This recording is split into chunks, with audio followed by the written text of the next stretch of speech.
The Book of True Life, Teaching 51 of 366. The Master teaches, "This word will remove the dark blindfold and uproot all tares." Divine Revelations, Mexico, from 1866 to 1950.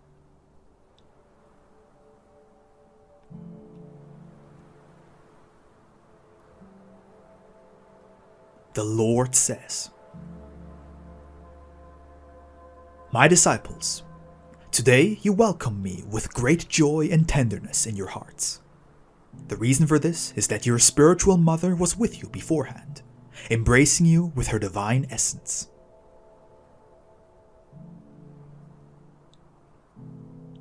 Once your spirits separate from the material bodies that imprison them, they will experience great joy dwelling in the regions of peace, forever hearing the voice of their spiritual mother like a divine song.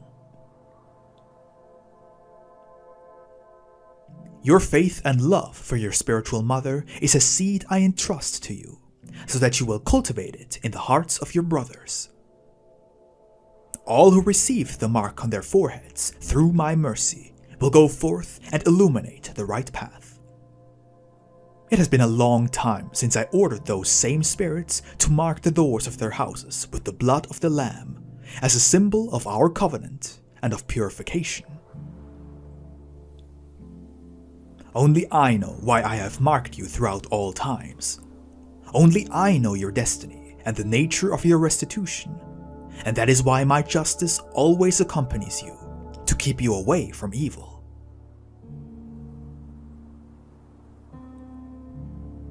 When my voice began to resound in this time, like the ringing of a bell, you immediately recognized who was calling.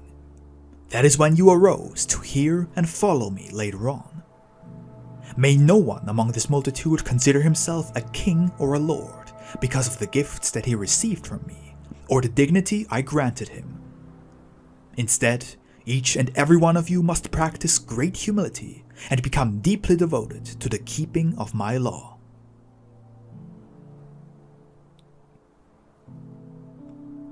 This is the time of your spiritual activity. The experience you have acquired along your path will help you. Whenever you have been on earth, you merely sought comforts and pleasures, and when you resided in the hereafter, you limited yourselves to a life of contemplation. Only now do you begin to understand the purpose of your existence and the nature of your spiritual mission.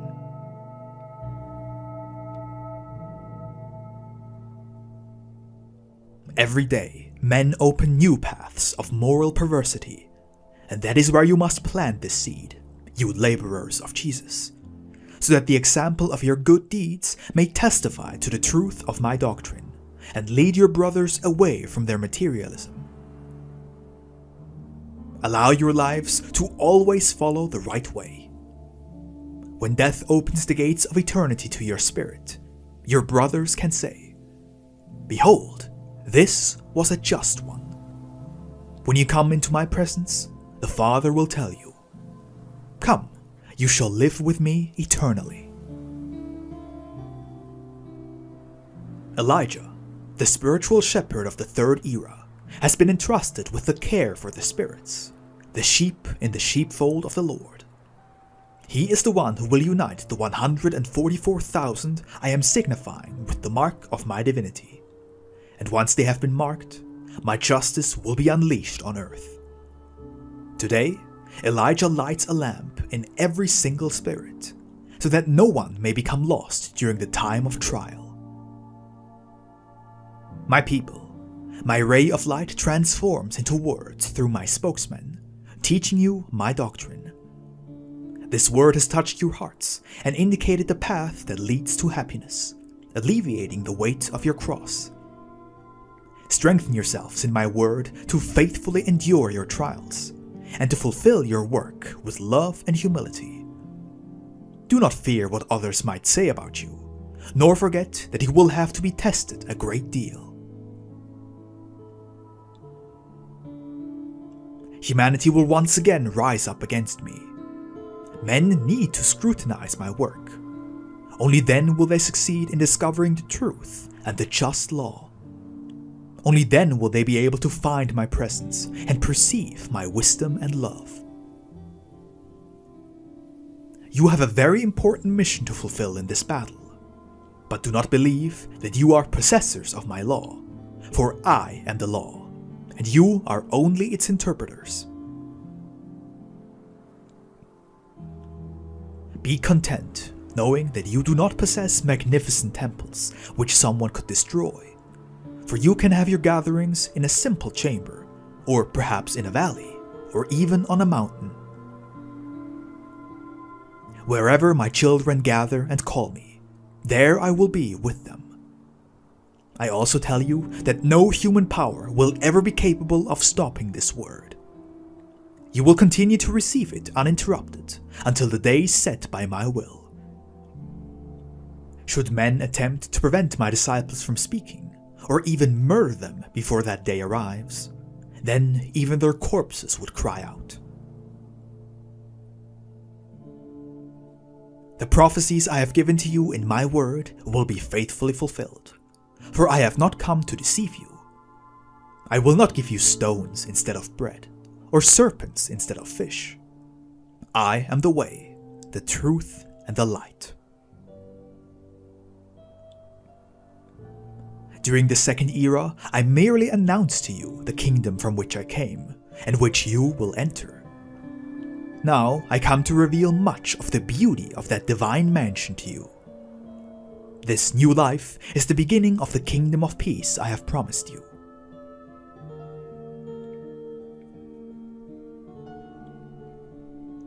My traces have been clearly present ever since the first era. Follow the path I have marked for you. Continue on it without abandoning your cross, for without it you will not be recognized. What men have destroyed, I will rebuild. Delve into the light and the essence of the sixth seal, the book wherein your destiny is written down.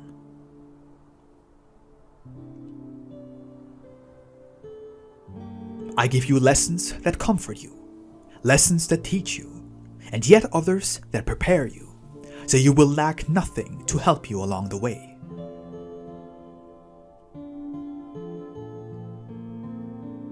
How many of my prophets' divinations are already being fulfilled?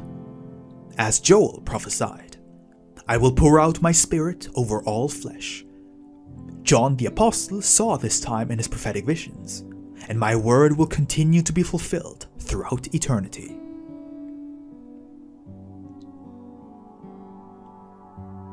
The divine word is echoed in the heart of this people. You have prepared the dwelling, and here you have me with you. The book of true life lies open before you, and each time you study it, you will receive a new lesson. But I say to those of you who remain in deep sleep, do not wait for the year 1950 to pass, nor wait for the ringing of my bell to announce my departure before you decide to arise and listen to my word. You know that my word and that of my spiritual world will cease to be heard after the year I have designated to you has passed. I have redeemed you, and my blood was the symbol of the love I have for you. I do not wish for you to return to sin and darkness. A worldwide ordeal approaches, and I want my people to be prepared, so that, in the midst of the storm, they might be the beacon of hope that illuminates the way for those lost at sea. Truly, truly, 3/4 of the earth will be afflicted, and pain will cleanse it. Hear me, O people, for you will have to take these words to all of your brothers.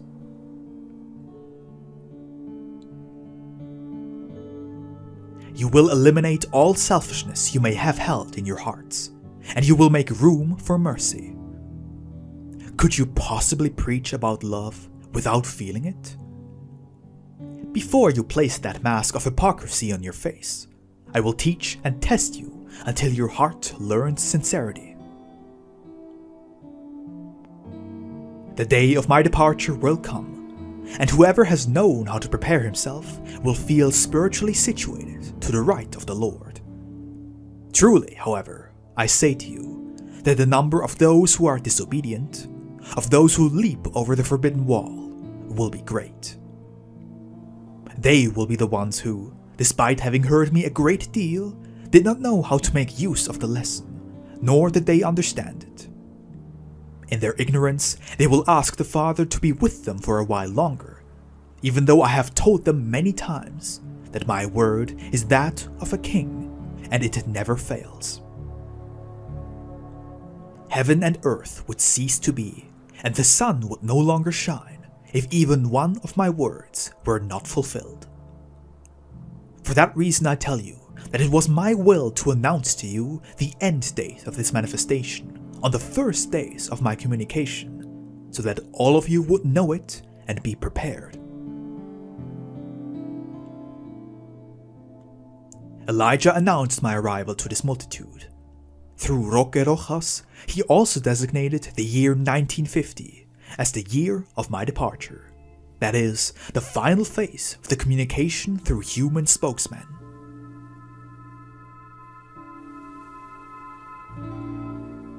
At this point, I say to you that my lessons are moving far ahead of you, and you are about to be left behind. If you wish to not feel weak when confronting trials, you must quicken your pace and strive to keep up with my lessons. Only that way will you feel strong enough to enter the next phase, a time when man will communicate with God from spirit to spirit.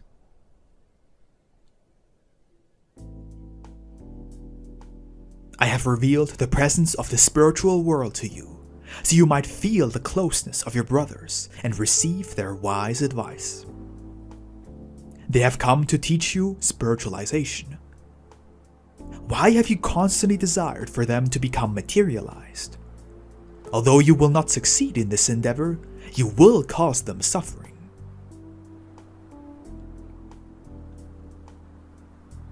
Those spirits live in harmony with my divinity. They have come to help raise you up, because you are spiritually dead. My voice will continually tell you, prepare yourselves, for if you do not, you will be unaware that you live in a time of danger and temptations, and you will see the false Christs appear before you, the false Elijahs, and the false spirits of light. Do you want pain, the world, or men to be the thing that will free you from your mistakes? Remember what I have told you. The tree is recognized by its fruit, which means that you will be judged according to your deeds. Blessed are those who carry their cross with patience and obedience. But among my apostles will always exist a traitorous and deceitful disciple, who, if given the chance, would lead me to be sacrificed again. However, I do not require a physical body for you to crucify me or spit in my face. I want all of you to be obedient. I want no one to deserve these harsh words. When your brothers come to ask you about me, you must not hide, and neither must you deny having heard me. Let no one turn his back on me during the moment of trial, and may no one hide his heritage.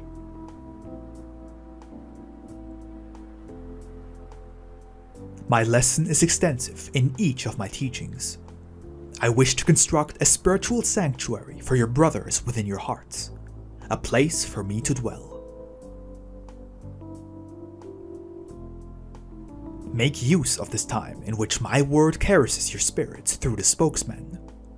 Open your hearts and cherish this book, for the moment will come when you awaken from your profound lethargy to seek the light of this book.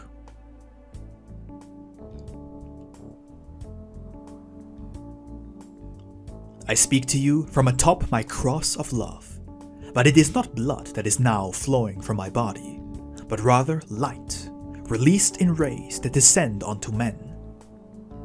I have given you the gift of words and divine inspiration. From your mouths will emerge the explanation of the mystery of the 7 seals, so humanity might know my truth. This word which I give you today will remove the veil of darkness from men's eyes. The tares will be uprooted, and the good seed will be sown in its place.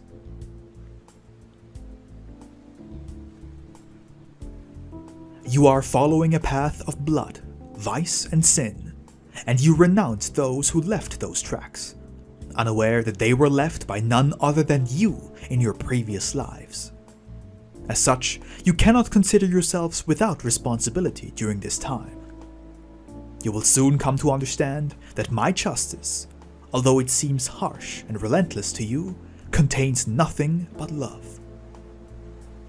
Even though I have given you a wealth of wisdom through my spokesman during this era, it will not be until after my departure at the end of the year 1950, when my nightingales have ceased to sing these divine songs, that you will come to appreciate this word.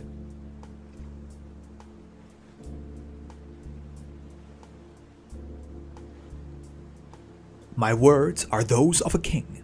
My will is supreme, and when that moment comes, nothing and no one will be able to change the order of my commandments and decisions. There are those who say that 1950 is still far off, that there is still time to enjoy one's free will, and that there will still be time later on to convert and obey my law. How small and ignorant are those who think and feel that way. Who knows how many days one has left on this earth? Who has the authority to extend his existence on this earth according to his own will?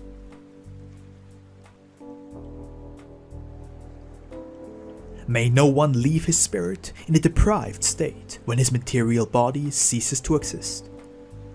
Do not leave your spirit a suffering shadow, going from door to door and from heart to heart, begging for alms of light, even though my spirit has poured out an abundance of light over it. Listen up, newcomers. Once this word ceases to be heard, the Master wants you to be the spiritual teachers of your children, and of the new generations I will entrust to you. You will teach spiritualization and morality, and your seed will be received in my granary.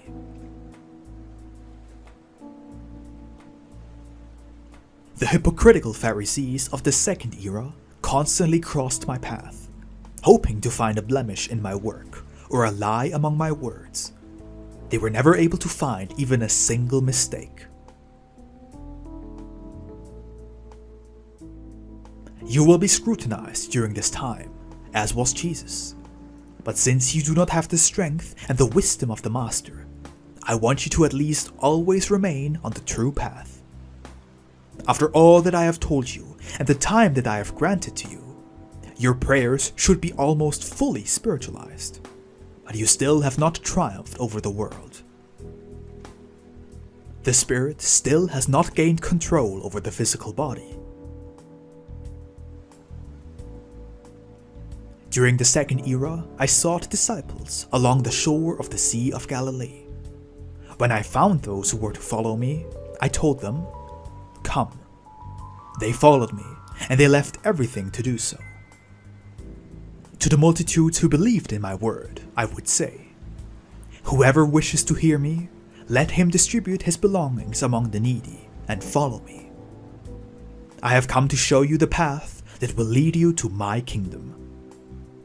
Those disciples, who were later converted into apostles of love and truth, which Christ had preached, knew how to move the spiritual and moral foundations of the people of that time. They fulfilled their mission assigned to them by their Father through their loving deeds, and by shedding their own blood. From among the multitudes who listened to my disciples arose those who were faithful to my teaching, the martyrs.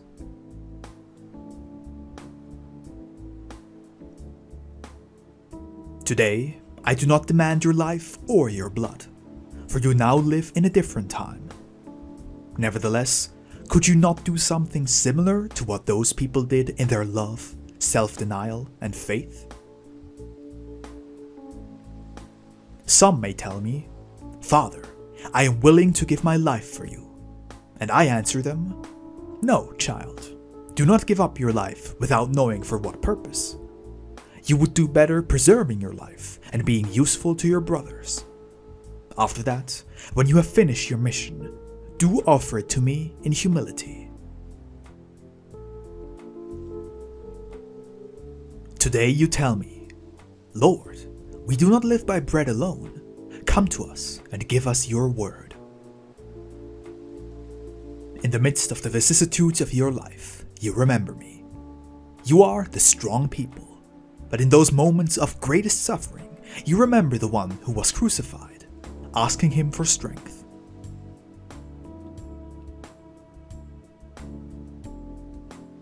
You have been strong to seek and follow me. It is your intuition that has led you to me, even though men have sought to hide the light of the true path, my promise to return, my prophecies of the second era, and the revelation of my apostle John.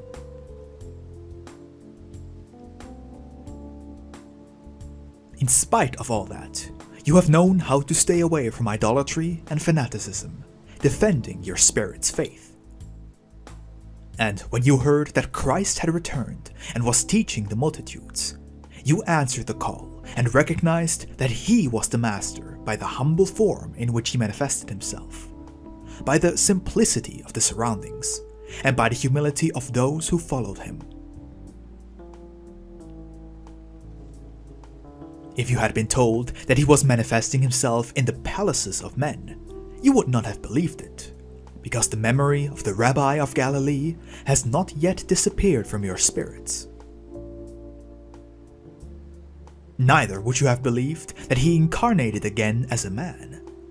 Seeing him return to the world in spiritual form, you felt that light was coming from the Holy Spirit. For you know that I do not come in the same form twice. My disciples, close your ears to the chatter and opinions of humanity. Remember that they are simple-minded, but be always prepared so that they won't extinguish the light of your faith.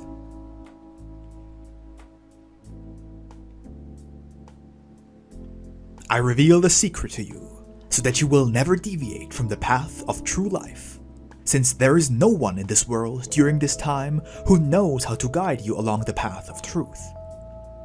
The secret is to allow yourselves to be guided by your conscience, because that is where I am.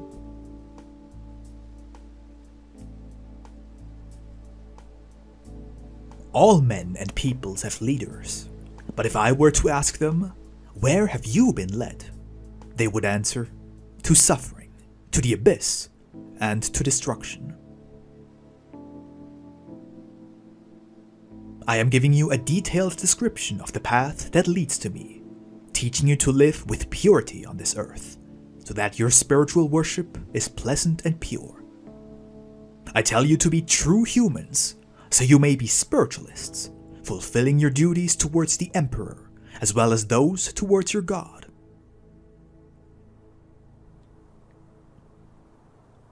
Human life has laws which you must obey to be in harmony with it. Nature demands a tribute from you. Fulfill each law according to how it needs to be fulfilled. But make no mistake and offer me the tribute which belongs to the world. And do not offer the world the tributes that are meant for me. Understand that whoever obeys both laws, the spiritual as well as the material, will be glorifying me and find his way to me. That is why my teaching does not limit itself solely to the spirit, for it also relates to human life, to the moral values which man should practice on earth. If you carefully analyze these lessons, you will see that there is only one life and only one path. Do not be surprised to hear me tell you to honor the families and to love your parents. Spouses must love one another. The husband must refrain from seeing his wife as merely a servant, but as a worthy companion. The wife must see her husband as her defender and protector. And parents must bring healthy children into the world and guide them along the path of goodness.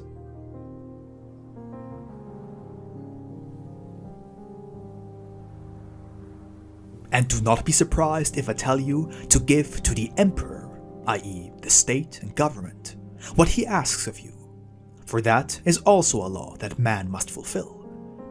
Use your tools to gather the fruits of love and the treasures the earth offers you. Seek to advance in human life, but do not allow yourselves to be dominated by excessive ambitions, for then you would lose your freedom and become enslaved by materialism.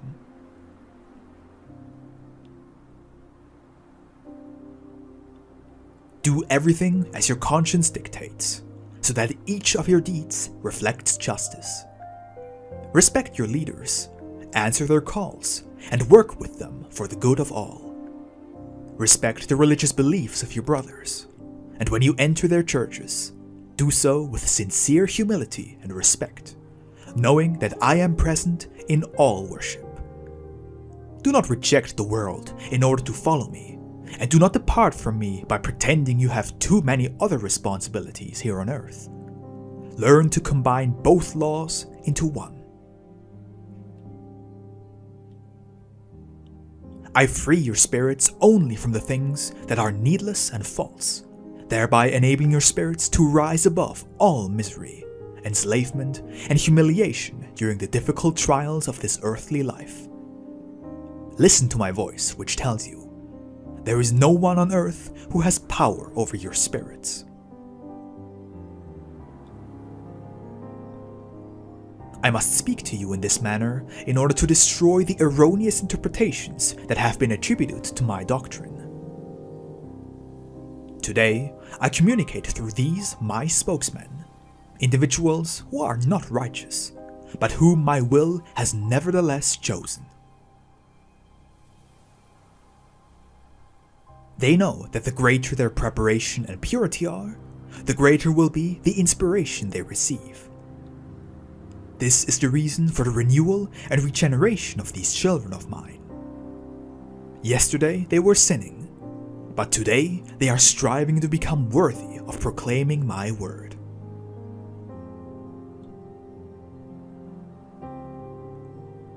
If you seek perfection, you will not find it in these spokesmen. Seek it in the essence of my word. There you will find my presence. My people, learn to practice all forms of mercy. However, do not publicize your deeds, seeking admiration and compliments, for that is a meager haul, and you will lose the great reward I have in store for you.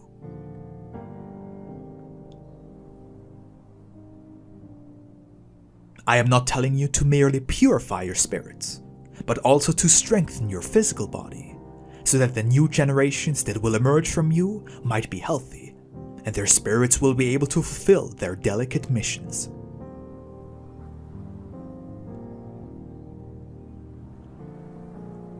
Pray, but make your prayers brief, so you may apply the rest of your time to practicing the law. I only ask you for 5 minutes of your time. However, do wholly surrender yourselves to me during those moments, and listen to my voice within your conscience. Truly, I say to you, not all of you are watching and praying, for my keen vision has entered your hearts, a place not even you can enter most of the time. Therein I have discovered all that you wish to hide.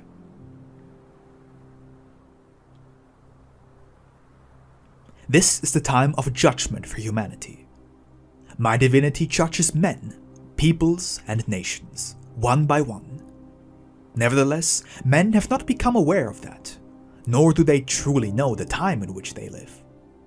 That is why I have come in spirit, manifesting myself through human spokesmen.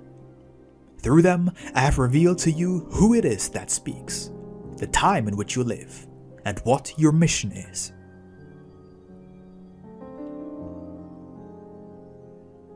I have placed the contents of my 3 testaments into the heart of this people. But even though you know that you possess the truth and the law, you still reject one another. This is because the influence of the war that casts a shadow over all nations has seized you as well. Speaking to you is the only God that exists, the one whom you called Jehovah when he showed you his strength and revealed the law to you on Mount Sinai. the one whom you called Jesus, because the divine word was within him, and the one whom you called the Holy Spirit, because I am the Spirit of truth.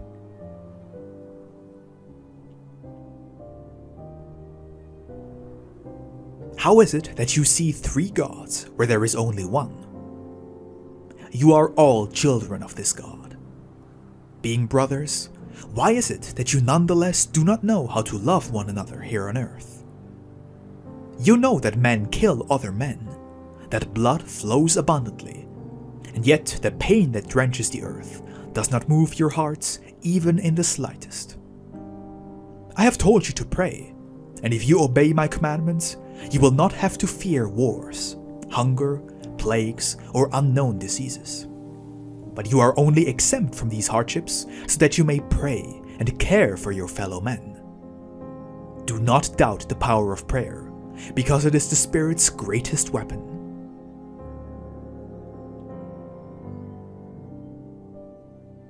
The foolish hand of man has opened the gates that kept the purifying forces and elements at bay, and they have now seized humanity.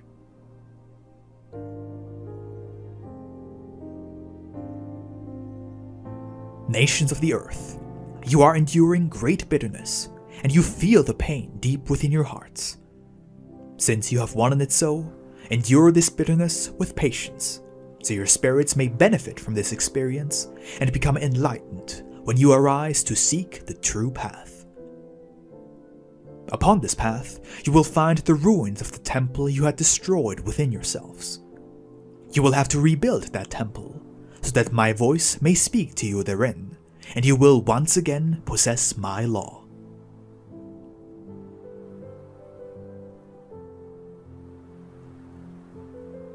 Pray and acquire merits, my people, because war threatens your nation. Your spiritual mission awaits you. Do not allow hunger, disease, and death to find their way into your midst. Should your faith lack strength, you will find yourselves tearing out your hair in desperation upon seeing your brothers killing each other and your children suffering from hunger. The water you drink will be bitter.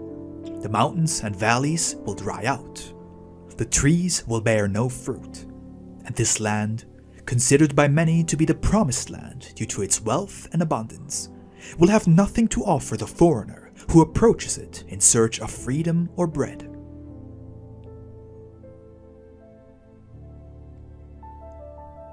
My secret sanctuary is filled with revelations and mercy.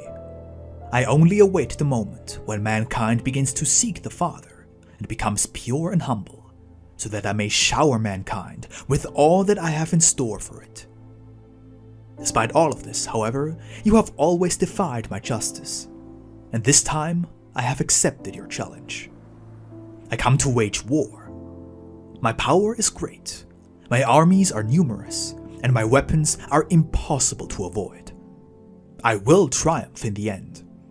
However, it will be a victory for those who are spiritually enlightened, not for those who are asleep. I will humiliate no one, and all will raise their heads to praise my name. My people, that is why I wish to see unity, mercy, respect, and love among all my workers and communities. I am granting you this time, so that you will eliminate all idolatry and fanaticism within your hearts, as well as everything superfluous and evil contaminating your habits and worship. Feel how the divine word descends upon humanity, and feel my peace in the midst of my justice.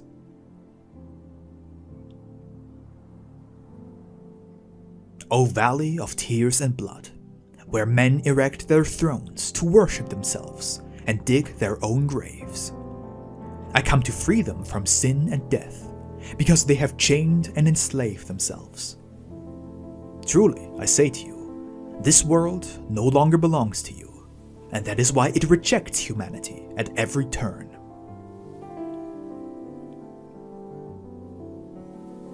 The earth, which has sheltered mankind like a selfless and tolerant mother, will now lead men along the path that leads to the one on high, where another mother, the Heavenly Mother, awaits the arrival of her children to wrap them in her mantle, an eternal promise of bliss. My peace be with you.